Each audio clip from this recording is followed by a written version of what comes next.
Ele nasceu em São José do Rio Pardo, interior de São Paulo, filho de imigrantes italianos. Em 2009, foi nomeado pelo Papa Bento XVI arcebispo metropolitano de São Sebastião do Rio de Janeiro. O nosso entrevistado é o Dom Orani Tempesta. Dom Orani, muito obrigada por nos receber aqui na sua residência, que é um palácio belíssimo. Uma alegria poder falar com vocês, agradeço a oportunidade de poder me expressar e sejam muito bem-vindos aqui ao Palácio São Joaquim, que foi construído pelo primeiro cardeal do Rio de Janeiro, Joaquim de Arcoverde, e ao mesmo tempo sempre foi residência dos cardeais do Rio de Janeiro. Então, para começar, eu queria saber como que o senhor descobriu essa vocação, como é que foi o início da sua vida religiosa?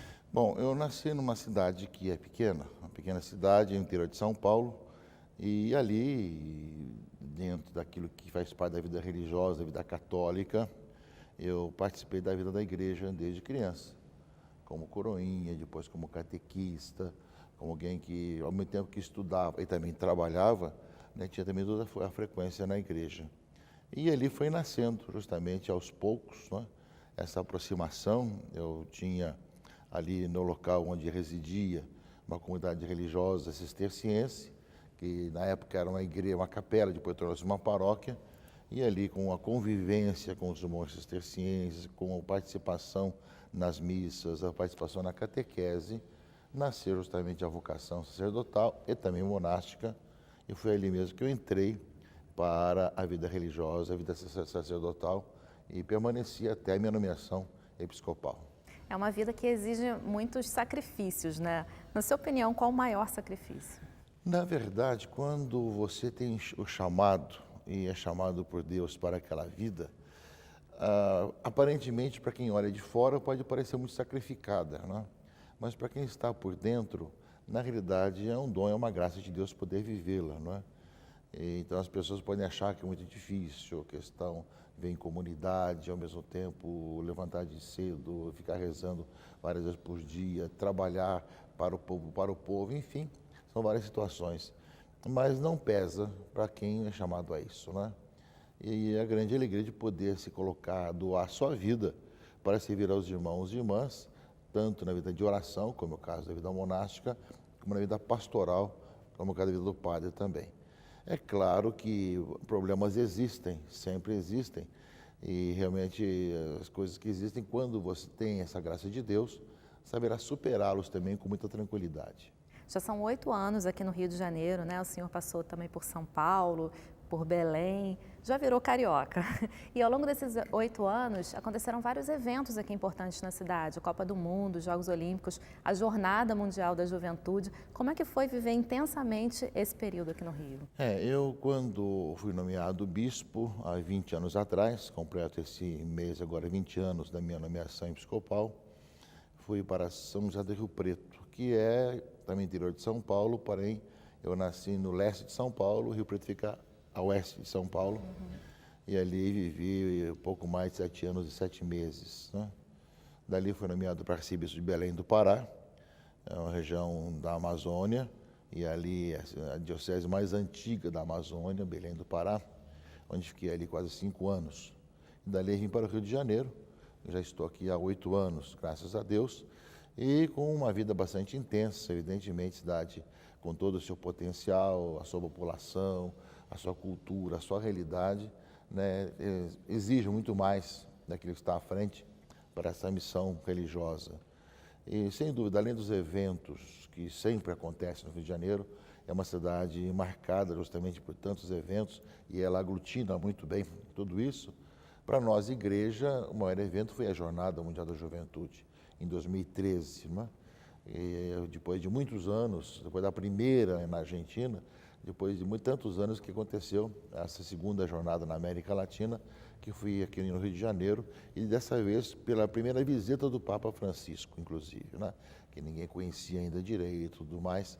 Então foi um momento muito importante em que nós vimos a correspondência dos jovens, do povo, nessa participação.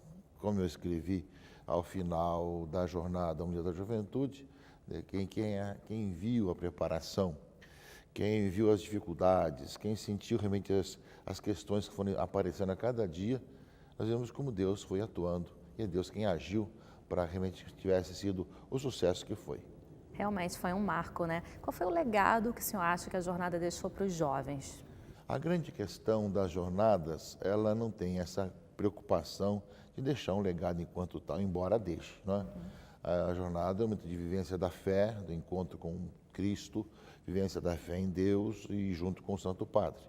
Agora, não há dúvida que permanece, né, alguns legados, entre os quais é o protagonismo juvenil, né, os jovens que se aproximaram-se muito mais ainda da igreja. Já existia um trabalho com os jovens já no passado, mas uma aproximação maior, uma participação maior, e não só também, como também a sua preocupação de jovens presentes na sociedade, né, que dinamizam não só as paróquias, mas também estão presentes na sociedade, preocupados com o bem da cidade. É claro que tem muita coisa a ser feita ainda e muitos passos serem dados, mas se descobre esses jovens animados para a missão e para serem testemunhas do Evangelho na grande cidade. A gente vive numa era tecnológica, né? Difícil atrair a atenção dos jovens, até mesmo nas escolas. O que a igreja tem feito para conseguir esse desafio? Eu creio que a cada época os jovens têm várias tribos, várias situações. E hoje, com todas as novas mídias, né, os jovens estão muito adaptados a essa nova realidade. E a igreja, ela deve acompanhar o jovem naquilo que é a sua linguagem, o jeito de ser, e ao mesmo tempo ver que quando o jovem, vivendo nessa sociedade, nesse mundo, se encontra com Jesus Cristo e caminha na igreja, ele se torna apóstolo de outros jovens. Então a igreja, o que ela faz é acompanhar o jovem, estar junto à juventude, compreender a sua linguagem, a sua mentalidade e ao mesmo tempo incentivar para que o jovem seja cada vez mais aquele que evangeliza os outros jovens, aquele que fala a linguagem do seu companheiro, do seu coetâneo e que ao mesmo tempo transmita aquilo que experimenta na sua própria vida do encontro com o Senhor, não é? Agora, é claro que nos tempos atuais, os jovens têm dificuldades muito grandes, como toda a nossa sociedade também, na questão de estudo, na questão de trabalho, todas várias questões que existem, mas o jovem cristão, ele é chamado a ser também sinal de esperança nas dificuldades, nos problemas pelos quais passamos. Agora, nesses 8 anos de Rio de Janeiro, o senhor também viveu situações tensas, né? Já foi assaltado, atravessou até um local de tiroteio. Como é que o senhor passou a enxergar a violência depois de ter vivido essa violência? Nunca foi escondida para mim a violência do Rio de Janeiro, né? Cada vez que entrava em algum lugar, sempre se encontrava com muitas armas, pessoas armadas, mesmo situações aqui, nem sempre a polícia pode entrar e nós tínhamos que entrar para alguma celebração, etc. Então, isso se escuta e se vê com muita frequência no Rio. Mas eu fui assaltado efetivamente 2 vezes, embora tenha uma terceira que acabou não acontecendo, e uma outra vez eu estive no meio de um tiroteio, né? O que eu senti, digamos assim, diante dos jovens, né, adolescentes e jovens, com armas nas mãos, que param o carro, que vêm, abre a porta, são com aquele tipo de violência, é a necessidade que nós temos de estarmos mais próximos, de como ajudar esses jovens a descobrirem valores, para que realmente não precisem fazer esse tipo de ação para viver, não é?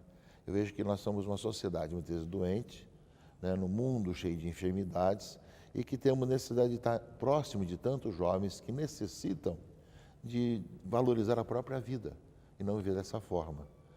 E, ao mesmo tempo, quando estava no meio do tiroteio, a polícia de um lado, o grupo do outro, tudo mais, eu não estava sozinho. Embora a filmagem parecia que eu estava sozinho, mas quem filmou era um pessoal de um grupo de ônibus, descendo todos do ônibus, estavam do outro lado ali. Então, tinha muita gente ali ao redor também.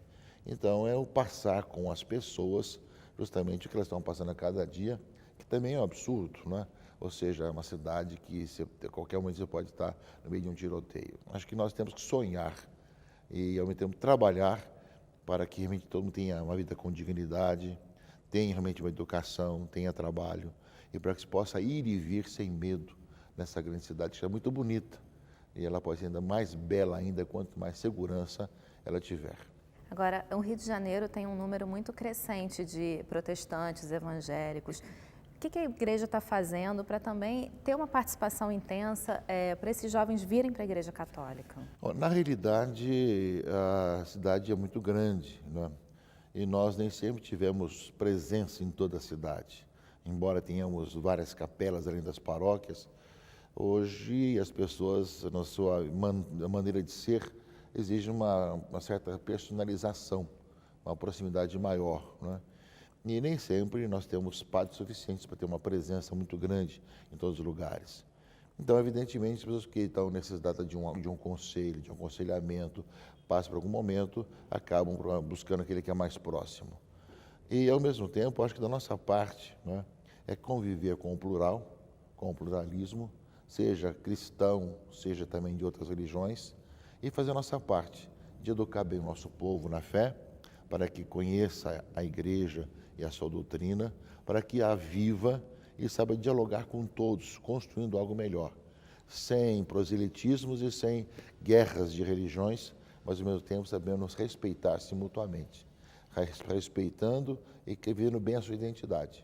Uhum. Agora o senhor viveu essa transição, né, do Papa Bento XVI, que era mais conservador, para o Papa Francisco, que é mais progressista. Mudou alguma coisa na igreja de um para o outro? Cada Papa tem uma característica própria, né? Desde que eu conheci na época João XXIII, né, que foi aquele aqui do Papa da minha juventude, depois Paulo VI, depois João Paulo I, João Paulo II, Bento XVI, Papa Francisco.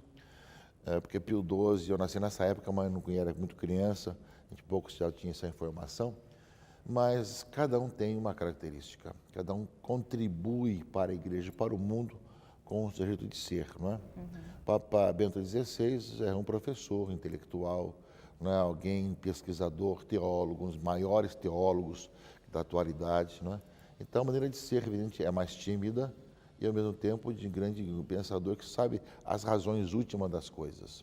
O Papa Francisco, já é um homem pastoral, vem de uma grande cidade como Buenos Aires, tem um diálogo fácil com a juventude, com outras religiões, etc., traz à igreja um outro tipo de ser, não é? Então, há diferença, sem dúvida, como acontece sempre, e mesmo que o Espírito Santo não se repete, não é? Mas vai dando à igreja, o Papa, que ela necessita a cada momento. E cada um tem a sua importância e o seu valor, não é? É claro que o Papa Francisco, quando esteve aqui no Rio, que a gente teve uma semana juntos, né? Dificilmente fica uma semana toda com o Papa, né? A gente fica um dia, uma reunião, uma audiência. Que bênção, nós tivemos né? esse privilégio de ter uma semana toda, inclusive. E nessa sala aqui, ele recebeu em audiência grupos também e atendeu as pessoas. Ele tem uma característica que ele não espera que a gente vá a ele. Ele vem a gente, e às vezes com perguntas, com uma intervenção, com uma fala. Então, essa proximidade é muito própria dele, é muito interessante isso. E, ao mesmo tempo, sua preocupação com as situações de hoje. Ele tornou-se, em pouco tempo, não apenas a liderança da Igreja Católica, mas uma liderança mundial, né? Alguém que fala dos refugiados, fala da fome no mundo, fala da questão da ecologia, do problema do mundo de hoje. Então, alguém que realmente fala a linguagem também para fora, né? E no mundo de hoje tão carente de verdadeiros líderes, o Papa tem sido realmente uma liderança mundial. Vocês se tornaram amigos, então? É claro que há uma semana juntos, né, e a primeira visita do Santo Padre, e não só nas celebrações, mas viajando juntos, tomando refeições juntos, a gente acaba tendo uma certa familiaridade e se conhecendo um pouco melhor e tendo essa oportunidade de conhecer também o coração do Papa, o jeito dele ser também, o que nos torna um pouco mais próximos, sem dúvida. A gente sabe que ele gosta muito de futebol, né? Torcedor do São Lourenço. O senhor também gosta de futebol? Acompanha ou não tem tempo? Bom, eu acompanhei muito tempo atrás. Hoje a gente dá pouco tempo para acompanhar, né? Eu nasci numa época que o Santos Futebol Clube era o grande time da minha juventude e da minha adolescência, tempo do Pelé, que ele foi campeão interclubes, etc. Eu fui marcado nesse tempo. E aí veio toda a torcida naquela época, que permanece um pouco até hoje, a gente acaba acompanhando, mas não tanto com a mesma forma do passado, que hoje o tempo já é mais escasso. O senhor nasceu no ano da Copa, né, de 50? Também, né? Mas, só que eu não vi. Pois é, mas foi um marco, né, assim, para o nosso país. Agora, esse mundo que a gente está vivendo hoje, né, muita intolerância religiosa, como é para o senhor, como religioso, assistir a tudo isso e também saber se o senhor tem ainda esperança de que isso vai melhorar em quanto tempo? A intolerância não é só religiosa, existe intolerância étnica também, né? Intolerância ideológica também, várias ideologias que não se batem e uns são contra os outros, né? Até se matam em relação a isso. Intolerância também futebolística também, tá? Quantas ações que existem. Mas, infelizmente, algo que não deveria existir é a questão da intolerância religiosa, não é? Nós mesmo no Rio temos vários momentos em que os sacrários são assim estragados, são retirados das igrejas, mas também vê também pelo mundo afora a perseguição aos grupos religiosos, como tivemos há pouco tempo no Egito, duas igrejas, né, pessoas com bomba lá dentro, matando pessoas, né? Eu creio que a verdadeira religião é para o bem, é para fazer o bem, para amar o próximo, para ajudar as pessoas.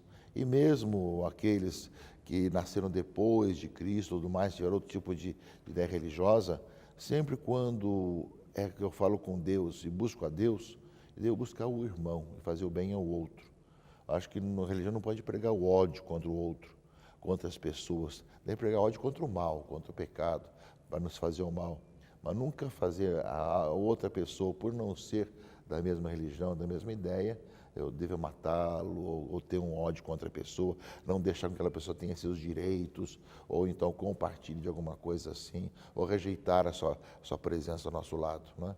Acho que está um pouco toda essa formação que a verdadeira fé nos leva a amar o próximo, mesmo conservando a minha identidade e conservando-a bem, gostando da minha religião, da minha fé.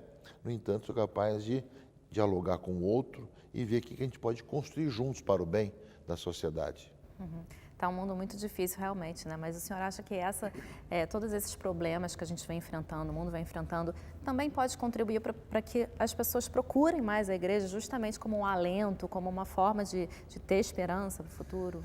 Eu creio que nós temos altos e baixos na sociedade, né? No mundo de hoje temos altos e baixos, em que às vezes a pessoa se cansa do mal e se cansa de tanto fazer coisas ruins e busca um pouco um alento melhor, não é? Então, por isso, tenho esperança que as coisas ruins não perseveram, um dia terminam. Do outro lado, também as pessoas de bem vão querer manifestar o bem para as pessoas. Vão querer dizer que o bem é possível ser difusivo. Se assim, se o mal e o medo leva tantas pessoas também a terem medo um do outro, também o bem, a proximidade, ajudar o outro também é possível. Por isso, nós vamos fomentar cada vez mais pessoas, seja lá de qual religião for, que queiram bem o outro e difunda esse bem, e possa conviver em paz uns com os outros, com fraternidade, com sinceridade. Ao mesmo tempo, cada um vivendo a sua fé, a sua etnia, a sua ideologia e tudo mais. Eu creio que o homem que chegou a esse estágio no século XXI imaginava que pudéssemos conviver com o plural. E um pouco essa luta plural que se fala tanto hoje, no entanto, nunca teve tanta dificuldade de conviver com o plural, com o outro que é diferente, né? Ideologicamente, ou religiosamente diferente, ou etnicamente, né? Nós vemos que é toda uma contradição entre o ser humano, que busca a convivência, ao mesmo tempo rejeita as dificuldades da intolerância. Eis aí que nós devemos um dia nos cansar de sermos intolerantes para sermos fraternos. Então, para encerrar essa entrevista, que foi maravilhosa, eu queria que o senhor mandasse uma mensagem para o povo carioca, para o povo brasileiro. Agradeço a oportunidade e digo a todos que estão me vendo que o cristão é alguém que está sempre olhando com confiança para o presente e para o futuro. A experiência do encontro com Jesus Cristo vivo, presente no meio de nós, nos faz olhar o horizonte desse mundo, sabendo que a vida tem a última palavra, que a luz ilumina as trevas e que, ao mesmo tempo, todos nós, no meio de tantas dificuldades que nós passamos, que nós saibamos ter esperança e confiança naquele que está presente no meio de nós e, consequentemente, sermos aqueles que anunciam aos irmãos, aos conhecidos, aos parentes, né, que é possível mudar esse mundo. Um outro mundo melhor é possível, que cada um de nós possa fazer a sua parte, amando o próximo e fazendo bem ao outro. Amém. Muito obrigada pela entrevista. As ordens. Deus abençoe a todos.